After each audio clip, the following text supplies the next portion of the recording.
তো আজকে আমি আমার ছোটবেলায় লাইফে একটা স্কুল লাইফে একটা ঘটনা ঘটছিল, দুর্ঘটনা। তো এটা আপনাদের সাথে আজকে শেয়ার করব। আশা করি শুনে যাবেন। তো যখন আমি স্কুলে পড়ি তখনকার এটা ঘটনা। তো আমরা তো সকালবেলা ৯টার দিকে বাসা থেকে বের হতাম, ১০টার সময় ক্লাস ছিল। প্রায় আমি আরও ৮-১০ বছর আগের কথা বলতেছি। তখন আমি হয়তো বা 3 অথবা 4 এরকম হবে, 4-5-এ পড়ি। তো তখনকার ঘটনা আর কি। তো আমি একদিন স্কুলে যাওয়ার আগে সকালে ৭টা কিংবা ৮টার দিকে, যে গ্রাম অঞ্চল যে থাকে, তো এখানে যে আপনার যে ভেগু অথবা যে মাটি কাটে ট্রাকগুলো দিয়ে, যে নতুন নতুন বাড়ি করার জন্য ক্ষেতে থেকে, জমি থেকে যে মাটি নিয়ে আসে, তো ওই ট্রাকগুলো মানে আমাদের বাড়ির সামনে দিয়েই প্রতিদিন যাওয়া আসা করে। তো যাওয়া আসা করে, তো আমি ড্রাইভারদের সাথে একটু পরিচয় হয়ে গেছে প্রতিদিন যাওয়া আসা করতে করতে।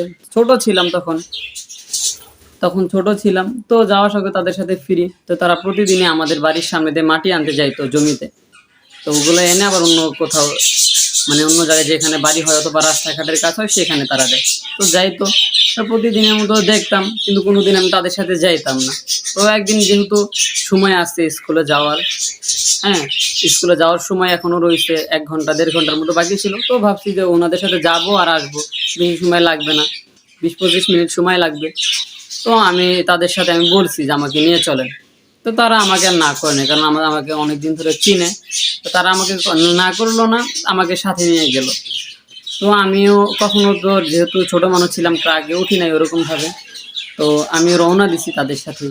তো ট্রাকে বেশ কিছুক্ষণ যাওয়ার পরে জমিতে, মানে আমি পুরো রাস্তায় ভালো করি, জমি কিন্তু রাস্তা মানে কাটা থাকে, একেবারে জমির ভিতরে ট্রাক কিন্তু চলতে চায় না। হ্যাঁ, রাস্তাঘাট ভাঙ্গা থাকে জমির ভিতরে, তো তেমন ভালো চলে না, অনেক ঝাঁকি লাগে। তো আমি পুরোটাই ভালো গেছি, ওই ঝাঁকিগুলো আমি মানে সবার সাথে সবাই যেভাবে গেছে আমিও সেইভাবেই গেছি, কোনো সমস্যা হয় নাই। তো যখন মানে যেই জায়গা থেকে মাটিটা নিবে, সেই জায়গাতে মানে যখন মানে ট্রাকটা ব্রেক করবে, অলরেডি ট্রাকটা ব্রেক করে ফেলছে। তো ব্রেক করার পরে আমি তো ভাবছি যে ট্রাক ব্রেক করবে, মানে নড়াচড়া করবে না, হয়তো বা এখান থেকে মাটি নিবে। ট্রাক ব্রেক করছে, আর আমি মানে ছোট মানুষ ছিলাম, যে সবার আগে নামবো এরকম একটা নিয়ত ছিল। তো যখন ট্রাকটা ব্রেক করছে তখন আমি লাফ দিচ্ছি। লাফ দেওয়ার সঙ্গে সঙ্গে মানে ১ সেকেন্ডের ভিতর ট্রাকটা আবারও মানে মানে স্টার্ট করছে এবং টান দিয়ে ফেলছে। হ্যাঁ, টান দেওয়ার সঙ্গে সঙ্গে আমি মাটিতে নিচে পড়ে গেলাম। মাটিটা এত শক্ত ছিল, যারা এই যে এখন যে রোদটা গেল, যারা গ্রামে থাকেন তারা বুঝেন, যখন রোদে মাটিগুলো শুকিয়ে যায় পুরো ইটের মতো শক্ত হয়ে যায়। তো ওই মাটির মানে ওইখানে যখন নিচে পড়লাম, আমি ট্রাকের নিচে, মানে ট্রাক থেকে নিচে পড়ে গেলাম, তখন আমি শুধু নিঃশ্বাসটাই নিতে পারি, আর মানে কথা বলা বন্ধ হয়ে গেছিলো। তো কিছু বলতে পারি না, আমি কাউকে ডাক দিব। তো তারা ভাবছে আমি পরে এমনিতে শুয়ে আছি, কিন্তু একটু পরে দেখে যে আমি কথা বলতেছি না।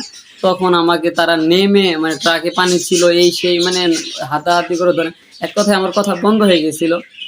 তো ওইখানে কিছু লোক ছিল যারা আমার স্কুলের পাশে থাকতো, যারা আমার স্কুলের প্রতিবেশী ছিল, যে আমি স্কুলে যাওয়া আসা করলেও আমাকে তারা প্রতিদিন দেখতো। তো তারা দূরে থেকে দেখে ফেলেছে যে আমার এরকম একটা দুর্ঘটনা হয়েছে, মানে আমি আমার কথা বলা বন্ধ হয়ে গেছিলো, নিঃশ্বাস বন্ধ হয়ে গেছিলো।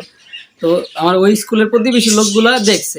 দেখার পরে আমি তো বাসায় এসে বলিনি মাকে, বকবে দেখে বলিনি, কারণ যদি শুনে যে আমার এরকম একটা দুর্ঘটনা হয়েছে, যে আমি ট্রাক থেকে পড়ে যে আমার দম বন্ধ হয়ে গেছিলো, কথা বলতে পারি নাই অনেকক্ষণ, তারা আমাকে ওইখানে মাথায় পানি দিছে বোতল দিয়ে, মানে ট্রাক থেকে যে বোতলে পানি ছিল ওগুলো বোতলে পানি দিছে, আমার বুকটারে অনেক মানে মানে মালিশ করে দিছে।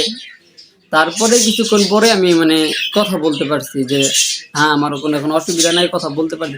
তো সবাই ভয় পেয়ে গেছিলো, তারা বলছিল যে নেওয়ার দরকার নাই, যাওয়ার দরকার নেই। তারপরেও নিয়ে গেছে তারা।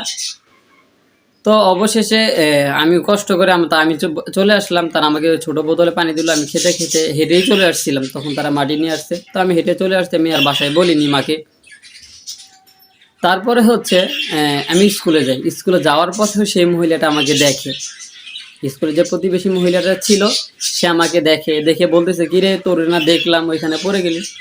আমার সাথে আমার মানে ক্লাসমেট ছিল, যখন আমি যাই আমার সাথে আমার বন্ধুরা ছিল, মানে মেয়ে ছেলেরা একসাথে, যারা ছোটোবেলায় যাইতাম, তো তারা ছিল। এখন আমি মানে কি বলবো, যদি তাদের সামনে বলি হ্যাঁ আমি পড়ে গেছিলাম, তো তখন হয়তো বা তা মানে আমার যে ক্লাসমেট ছিল আমার সাথে স্কুলে যায়, তারা আমার মাকে বলে দিবে। তখন তো সমস্যা হয়ে যাবে, মা জানলে আমাকে বকাবকি করবে। এই ভয়ে আমি ওই মহিলাকে বলছি, কি পাগলের মতো বলতেছে, চিনে না জানে না। আমি বলে ট্রাক থেকে পড়ে গেছি। আমি সকালে ঘুম থেকে উঠে গোসল করে স্কুলে চলে আসছি, আর সে বলতেছে যে আমি নাকি ট্রাক থেকে পড়ে গেছি।